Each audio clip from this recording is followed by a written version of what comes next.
Friends, friends, it is very heartening.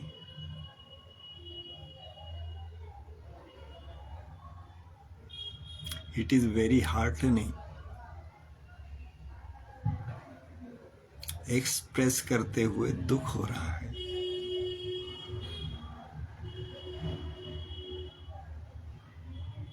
कि India को freedom पाए हुए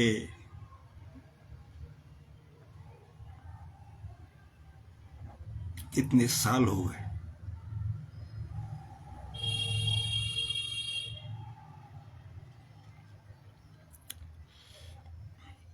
75 साल से ज्यादा हो गए।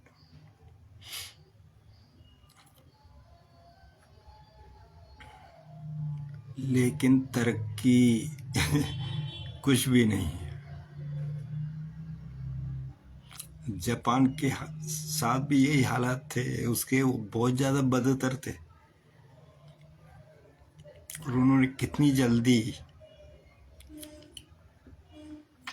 इतनी समृद्धि, इतनी योग्यता, आधुनिकता, साइंटिफिकनेस प्राप्त कर लिया बहुत जल्दी। तो देश लूटे, ऐसा नहीं है, लूटे, लेकिन उन्होंने बहुत जल्द रिकवर किया, बहुत जल्द। तो मेरे साइंटिस्ट, इस देश के साइंटिस्ट और इस देश की जनता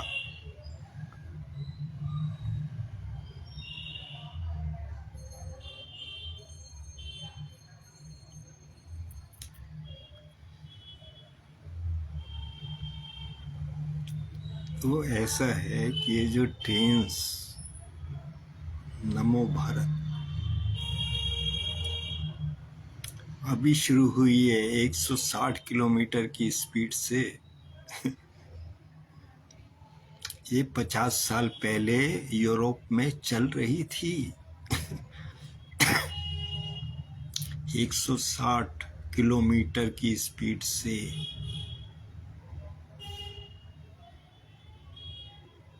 और ये जो आपने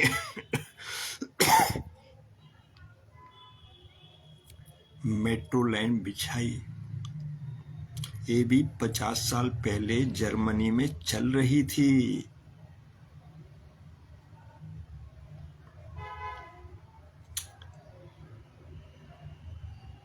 तो आज का स्टैंडर्ड क्या है? आप जापान से सीखिए, चाइना से सीखिए। वहाँ 1 मिनट के अंदर कितनी ट्रेन्स गुजर जाती हैं रेलवे पटरी से। 5 मिनट में कई ट्रेन गुजर जाती हैं। बहुत क्विक है वहाँ का, और बहुत एडवांस्ड है, और बहुत साइंटिफिक है, और बहुत कैलकुलेटिव है।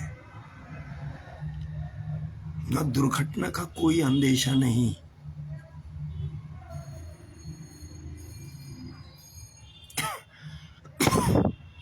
और आपको करना क्या है? आपको करना क्या है? नकल, कॉपी। ये चीजें आपने इन्वेंशंस की हैं, ये चीज आपने इन्वेंशंस नहीं की। तो आप देख रहे हैं पड़ोसी मुल्कों में ये चीजें चल रही हैं, तो आप क्यों आपके बॉडी में खून की रफ्तार क्यों धीमी पड़ गई? क्यों धीमी पड़ गई?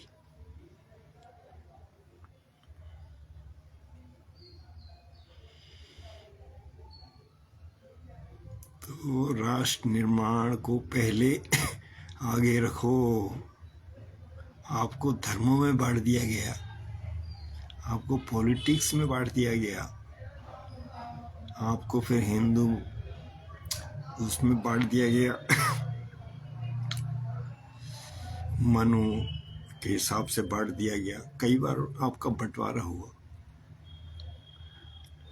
और उसके बाद बजाय आप अच्छे रास्ते पे चलें, उनका ये प्रयास था, लेकिन आप बुरे रास्ते पे चले, आपस में वैमनस्य, लड़ाई झगड़े, लूटना, एक दूसरे का नुकसान करना, ऐसी मानसिकता रही। मैं सच बता रहा हूं, लोग एक दूसरे की कैपिटल के पीछे पड़े हैं, उसको गरीब बना देते हैं एक ही सेकंड में। जो इंडस्ट्रियल है, बड़ा बड़ा एम्पावर है, उसको एक ही सेकंड में उसको गरीब बना दिया जाता है, जो कि हजारों लाखों लोगों को पाले, उनका पेट भरेगा, उनको नौकरी देगा, रोजगार देगा। तो बहुत विडंबना है।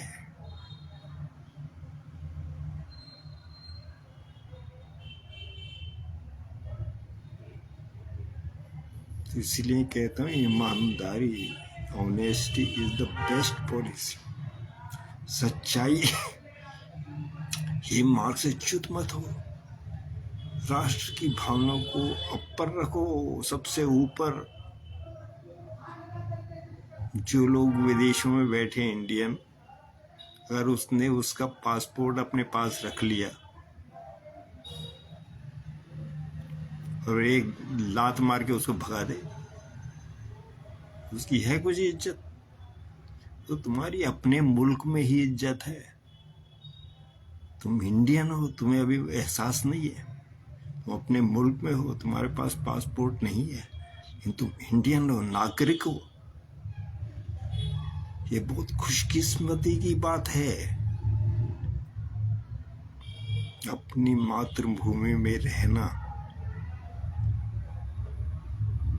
इसकी कीमत आपको तभी मालूम पड़ेगी जब आप दूसरे की कंट्री में जाएंगे और उनके गुलाम बन के रहना पड़ेगा।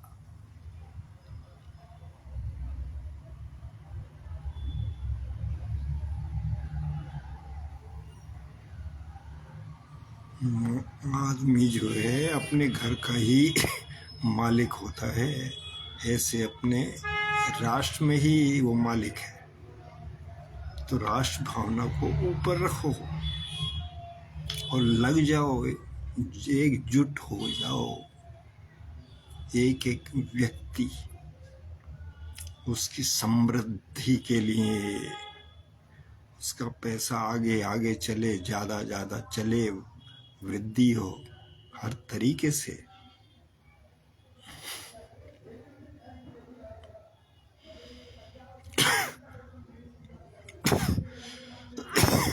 तो करप्शन हट जाएगा। ये अगर आप ईमानदारी वाला रास्ता अपना लोगे, सच्चाई वाला रास्ता अपना लोगे, तो करप्शन अपने आप विदा हो जाएगा। ये ऐसे है जैसे टॉर्च से आप लाइट फेंकते हैं, आपको नजर आ जाता है कूड़ा, फिर आप टॉर्च बंद कर लिया तो कूड़ा गायब हो गया। तो उसी तरह से है ये। तो मैं साइंटिस्ट को यही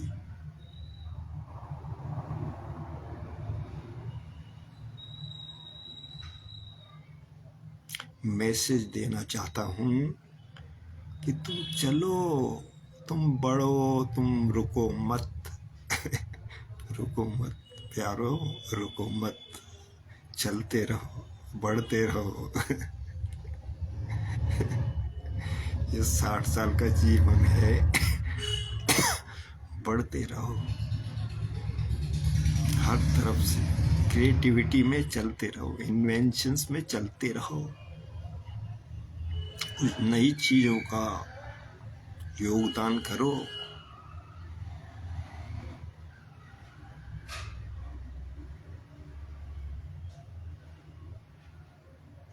कब तक आप चाइना माल के भरोसे में बैठे रहेंगे, सारा अपना रुपया पैसा खत्म कर देंगे।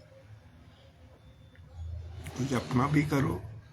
अभी तो तुम अपनी साइकिल भी तुम अपनी नहीं बना सकते, उसके आपको इंपोर्ट करने पड़ते हैं सारी चीज साइकिल के लिए भी क्या वही चलता रहता है, रुपये पैसे का चलता रहता है, अपना बेईमानी वालों का चलता रहता है, उसमें हिसाब किताब। अरे ईमानदारी से चलो।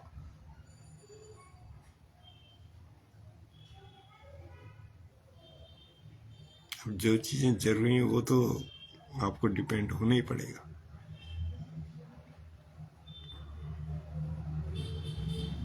तब तो ये सारा इंटरनेशनल जगत एक ही घर है, इस कंट्री चीज ली उस कंट्री में बेच दी। सारा इंटरनेशनल जगत एक ही चीज है, एक ही घर है। आप कुछ योगदान करो, लोगों को ऐसी चीजें दो जो उनकी लाइफ ऊपर उठाए लोगों की केरोसिन के लिए लाइनें लगती थी, कोयले के लिए लाइनें लगती थी, लेकिन जिसने एलपीजी का आविष्कार कर दिया तो आपकी लाइफ कितनी अच्छी हो गई। आप अपने घरों में बैठ जाते हैं, एक ही सेकंड में वो एक ही आदमी का दिमाग है जिसने क्रिएट किया, क्रिएशन एक ही आदमी का दिमाग है, लेकिन आविष्कार हो गया तो सारी दुनिया उसको यूज कर रही है। तो ऐसा काम कीजिए जिससे लोगों को आराम हो।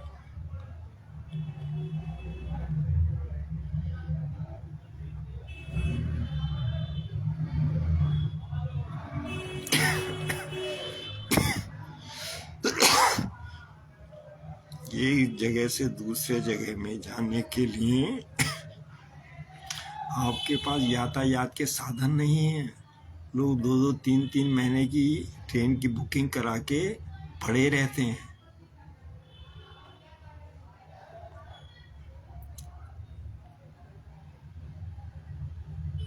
अब कहाँ तक मैं समझाऊं, कब समझोगे, कब समझोगे? आपकी ट्रेन 5 मिनट के अंदर कितनी ट्रेन गुजरती हैं एक पटरी पे, और जापान की कितनी ट्रेन गुजरती हैं एक पटरी पे। आपको क्या करना है? नकल कॉपी उसको देख के आप कुछ करोगे?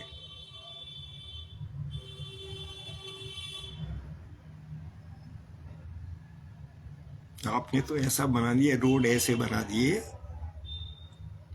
कि वो हिलते ही नहीं, ऐसे रोड बना दिए।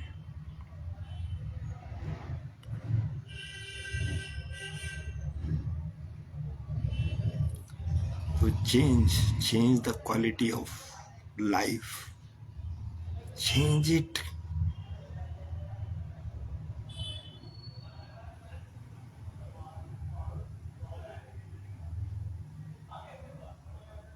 तो यही मेरा आह्वान है, हिम्मत जुटाओ।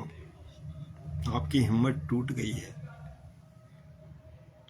हिंदुस्तानियों, भारतीयों, तुम्हारी हिम्मत टूट गई है। तुम आपस में लड़ लड़ के मर रहे हो फियर में जी रहे हो।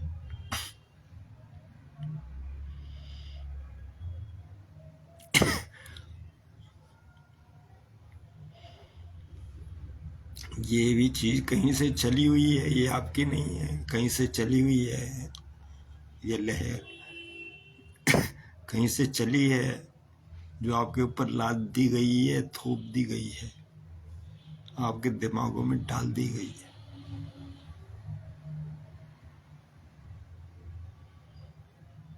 ये लहर आपकी सोच से थोड़ी है, ये आपकी करने की वो थोड़ी है ये इच्छा, लेकिन कहीं से लहर चली हुई है।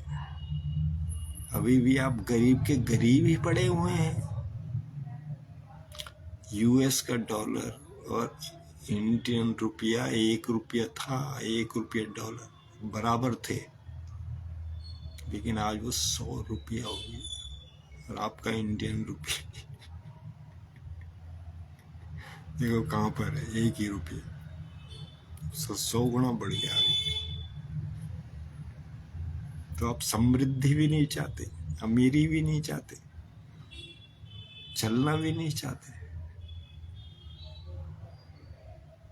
लेकिन वैमनस्य में कह दो, लड़ाई झगड़े में एकदम से चल पड़ेंगे। लड़ाई झगड़ा हो एकदम से चल पड़ेंगे।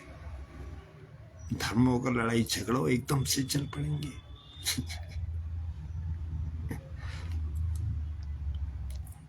पॉलिटिकल लड़ाई झगड़ो एकदम से चल पड़ेंगे। तो कहाँ आपने अपनी सारी शक्ति लगा दी, आपकी शक्ति बट गई। अब उस शक्ति को वापस लाओ।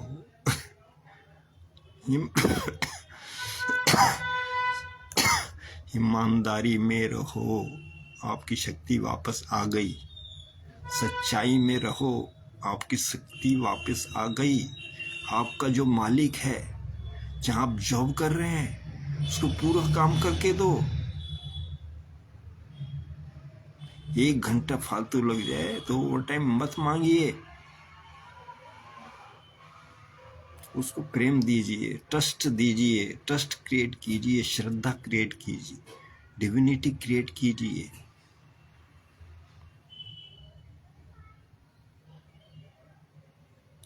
संवेदना रखिए एक दूसरे के प्रति, आगे चलिए, इस देश को आगे ले जाइए।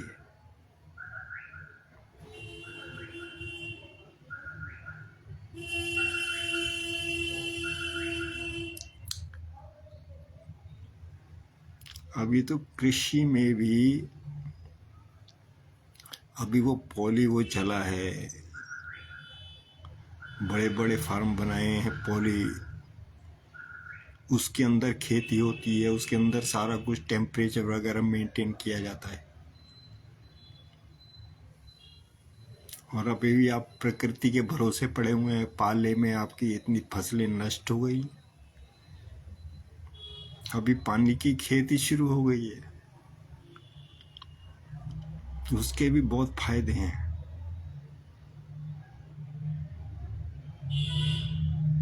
लेकिन आपको अपनाने बहुत टाइम लगेगा।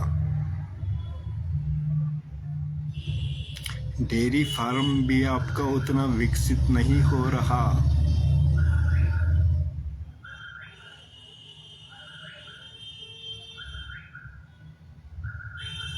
इसमें भी 10 बच्चों में कम से कम 9 मदर काऊ बने, वो आपने अभी डेवलप नहीं किया, जो दूसरे देशों ने डेवलप कर लिया।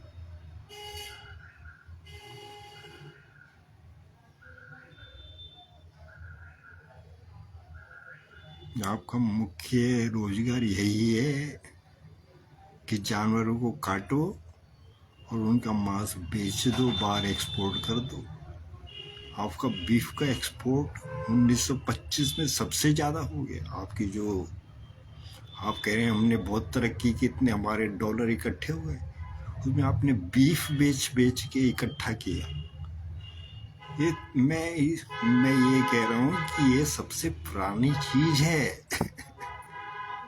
ये बहुत पुराना आइडिया है बिजनेस में, ये बहुत पुराना आइडिया हो गया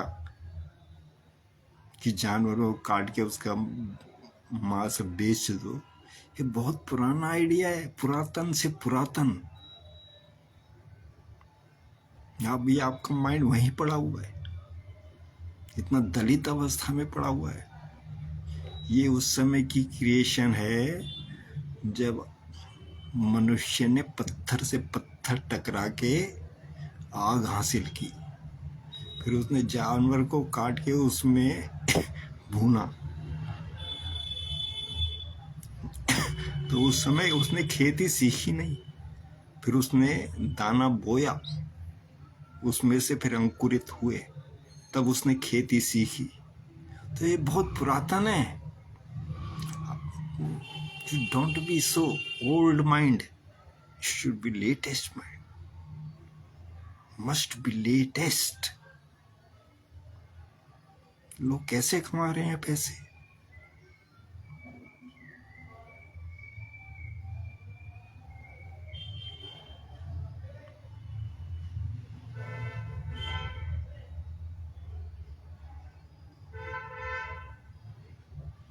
तो लोगों, युवाओं, चलो बढ़ो।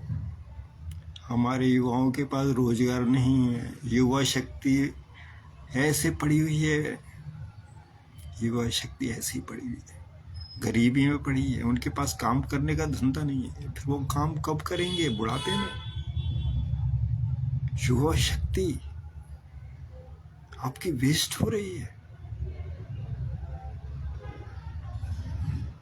एक एक युवक को संभालो, उसको काम पे लगाओ। सारे शहर इतने गंदे पड़े हुए हैं, सब जगह कूड़ा कूड़ा जमा है, कुछ तो करो।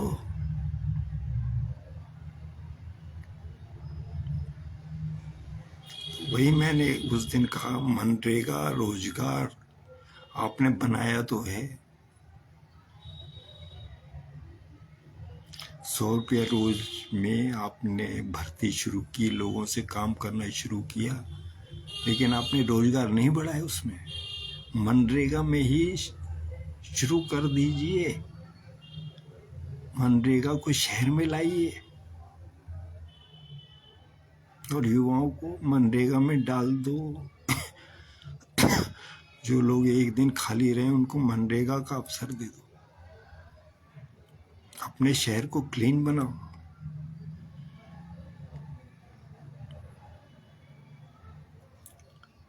एक दूसरे से कंधे से कंधा मिला के चलो आगे।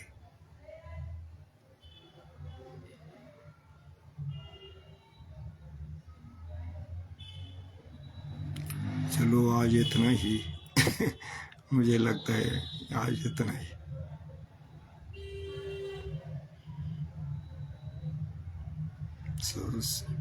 हरे रामा हरे रामा, रामा रामा हरि हरि, हरे कृष्णा कृष्णा कृष्णा हरि, हरे राम राम राम हरे हरे, हरे कृष्ण कृष्ण कृष्ण हरे हरे।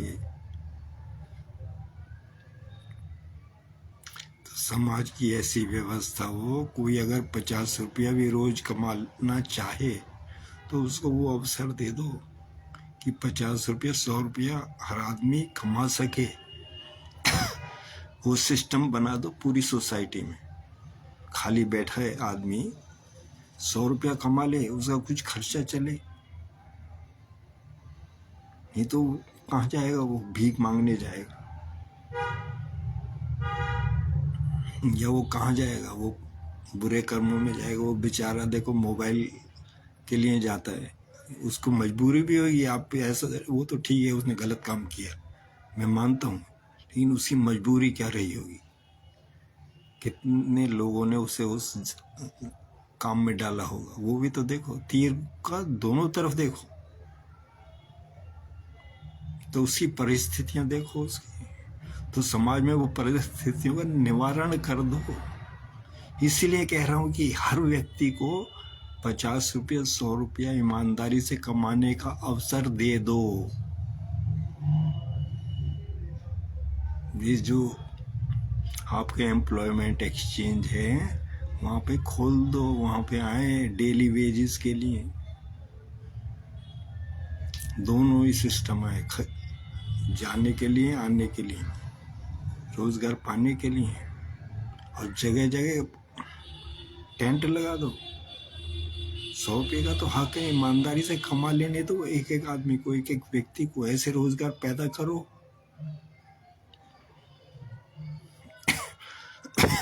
तो सरकार के लिए यही है, ये मेरी प्रवचन माला इन दिनों सरकार के लिए चल रही है, to the government of India. क्योंकि आदमी कर नहीं सकता, आदमी कर नहीं सकता, अकेला आदमी कर नहीं सकता। तो सरकार ही करेगी, वो ज्यादा सामर्थ्य है, वो ज्यादा शक्तिशाली है, उसके पास ज्यादा पैसा है, ज्यादा फाइनेंस है, फाइनेंस टू इन्वेस्ट। तो आप कीजिए, सरकार कीजिए। हर व्यक्ति को 50-100 रुपया कमाने के लिए 4 घंटे 6 घंटे का जॉब दे दीजिए। सब इतना तो समर्थ बन जाए।